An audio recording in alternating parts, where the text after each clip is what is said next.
Les pieds sur terre, c'est l'histoire de Robert, un agriculteur que j'ai rencontré à la fin de sa vie et qui m'a raconté à la fois sa vie personnelle, bien sûr, pour la partager avec ses proches, sa famille, mais aussi sa vie d'engagement municipal notamment.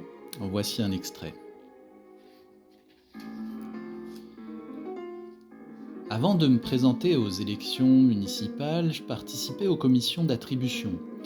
Pendant la guerre, des bons monnaie matière avaient été mis en circulation. Cette monnaie permettait d'acquérir du fer, par exemple, ou des pneus. Ces attributions se sont poursuivies après-guerre et ma participation à ces commissions m'avait permis de me faire connaître. Puis j'ai été élu maire de 65 à 1971. J'avais envie d'animer une équipe, de réaliser des projets avec d'autres et d'œuvrer pour la commune.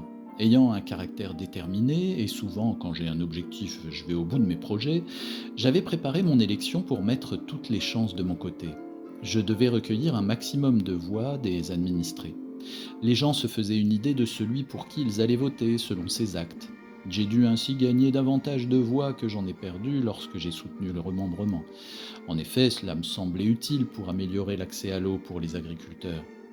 De même, je me suis toujours battu contre les industriels qui rejetaient les eaux usées de leur carrière dans le Bessay.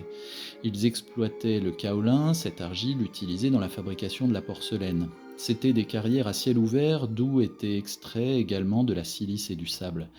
Leur exploitation nécessite beaucoup d'eau et leur impact environnemental était important. Le Bessay recevait les eaux usées et le ruisseau se jetait dans l'Isère.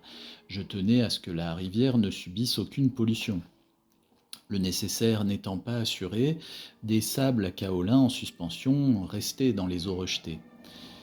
Seulement, de nombreux administrés travaillaient aux carrières et n'étaient pas forcément favorables à mes prises de position environnementales. Je devais donc faire preuve de pédagogie pour convaincre mes électeurs. Ce qui a séduit les électeurs, c'était sans doute mon soutien au remembrement malgré les opposants. Cependant, les choses n'ont pu se mettre en place que 15 ans après. Parfois, il faut être patient dans la vie.